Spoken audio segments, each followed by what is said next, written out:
I got this idea over the summer. I was doing a little bit of travel and happened to have started chopping up some fruit, and I said, oh, this may be a teachable moment here.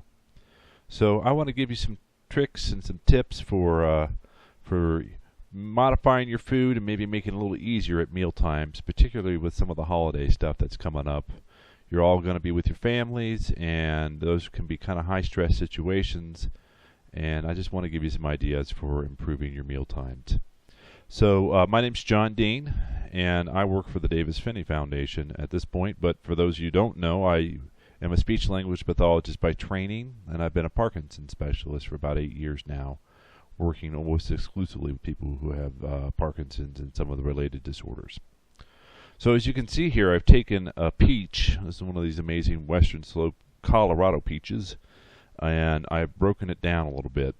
And I'm going to recommend you try that first. That's an easy thing to do at home.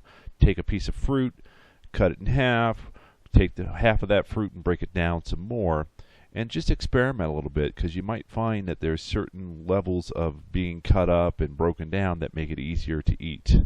And not always is that going to be about chewing and swallowing, although that's a big component, but sometimes it's just easier to get it into your mouth or pick it up with your hands. You'll find something that works for you.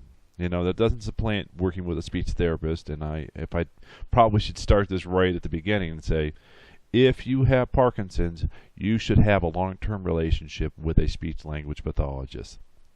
Whether it's a communication issue, a swallowing issue, or some of the other elements, you're going to want to work with somebody. The research is all over the place as far as incidence of swallowing, but in my experience, having worked with literally hundreds of people who have Parkinson's, at some point in your Parkinson's progression, you will have an issue that I need to help you address. So this experiment, start with that, and then you'll go to your speech therapist and they say, hey, we want to modify your diet. And what does that mean, really? Typically, modifying your diet means chopping up or pureeing food. You could be adding thickener to liquids, although not always, and I'll get into why. And then avoiding certain foods that are difficult to chew or swallow. And that's kind of common sense, but kind of not. So steak and pork chops, those are pretty heavy. They're hard to eat. They're hard to cut, really, too, for that matter. So there's a lot of reasons why you might not want to deal with that. And some of it could even be the protein-cinnamon connection, too, as well. If those of you don't know that sometimes protein has a way of interfering with the absorption of your Parkinson's meds. That's not for everybody. That's definitely a doctor's job. You should talk to your doctor about it, because maybe you have that problem or maybe you don't.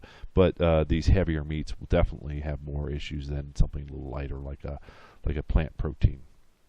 So dry, sticky, heavy foods, that's a lot of times bread, especially if you put peanut butter on it or something real heavy or thick and pasty like that. Even like a dry chicken breast or turkey breast can be a little bit trouble, so that's something you might want to avoid, or might want to at least put some gravy on or some other condiments. Popcorn and rice are considered what we call scatter consistencies. So that means that they don't form into what we call a bolus, which is a cohesive little ball of food that you eat and you kind of break up. That's something that can be a little bit tough when you have a swallowing problem. And then asparagus and celery, simply because of the long, stringy kind of fibrous stuff that they have going with them, it can make it difficult to eat. So at home, there are better ways to do this. There are more humane ways to do this. If you've ever had to go to a hospital for a couple of days for some elective surgery or something else, you may have had a modified diet, and that might turn you off of that forever. But in the home environment, there are better ways to do it, simply by seeking out foods that taste good that are already softer, right? Mashed potatoes, that's a no-brainer. Mashed potatoes and gravy, taste good. Good source of a lot of nutrients and protein. If you have the gravy and some of the other stuff in there, it's good for you. Beans, especially refried beans, piece of cake, really good, tastes good. One of my go-to items is cottage cheese with the applesauce. That can be a nice combination. And casseroles usually have, something to kind of hold them together, some moisture, and they're softer. So that's a good one. One thing that I think people don't consider often enough is using a slow cooker. So slow cookers can be great ways to produce a lot of different kinds of foods. Stews and soups, obviously, that's really a no-brainer. You might want to thicken them up, and I'll get into that in a minute. It's actually, I use a slow cooker to prepare beans all the time. It's a really easy way to do it. And if you're doing refried beans or something like that, you can put the spices in there and you can put the liquid and you can break it down, and it's a really nice, easy way to produce that. However, I think the thing that most people overlook, the most overlooked feature of a slow cooker, is using it for meats. You can do a whole chicken in them. You can do cheaper cuts of meat that can be shredded, like shredded pork. Ribs are amazing in a slow cooker. They taste great. They fall right off the bone, and that's kind of the key. Is a slow cooker will have a lot of moisture in it, but it will kind of make sure that the meat itself is intact. So it's a great way to have something softer that's easier to eat, easier to pull off the bone, without necessarily having to turn it into a consistency you don't want to eat. I put the pasta in there because I tried this experiment once. I made a lasagna in my slow cooker, and it tastes great. It's very soft, probably a little too much moisture, but it has all the regular flavor, so it's a nice way to do it. That having been said, if you're a good cook, you could probably do that also with the traditional form of pasta. You might not need a slow cooker, but you might experiment. You might try something out and see what you think. Okay, this thing about serving with gravy, sauces, and condiments, that's really important. A lot of this stuff goes much better if you have something with a little bit of liquid in it to lubricate it. So gravies are really good. Condiments like ketchup can be really helpful. And then I have a colleague, Celia Bassett, she teaches at Towson, and she's a great speech therapist. Her work actually was on early young onset Parkinson's in the early stages, but she and I have been on the faculty for the Allied Team Training Program, which trains other therapists for the past several years. She's been there quite a bit longer, and she has this great slide that I like to steal a lot, and I was going to put it in here, but I didn't want it to get too long. And she talks about a slick diet. So she actually recommends to some of her people with Parkinson's that they drink a little bit of extra virgin olive oil before a meal and maybe even during a meal, and it provides some lubrication. And again, good olive oil actually tastes pretty good. It's not going to be unpleasant. So that's something I haven't tried, but I've always wanted to recommend, and I want to make sure I credit her. She's great. So let's get into thickening liquids, and I have that asterisk there because I want to say that the research on thickened liquids in Parkinson's some of it goes yes, some of it goes no. It's not conclusive at all. And that having been said, if your speech therapist that you have this long-term relationship with that knows you has recommended it to you, there's a reason for it, and you should follow those guidelines.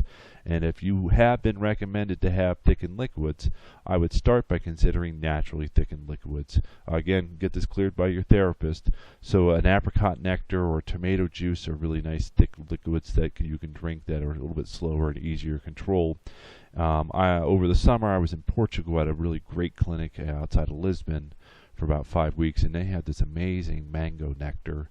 And one thing about these naturally thickened liquids is that you can add a little bit of thickener to them if you need to tighten them up a little bit, and you can't really tell. It's not so much extra consistency that it throws you off.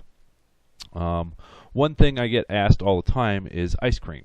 Ice cream is not a thickened liquid. If it turns into a thin liquid when it gets up to 98.6 degrees in your mouth, then it's unfortunately not.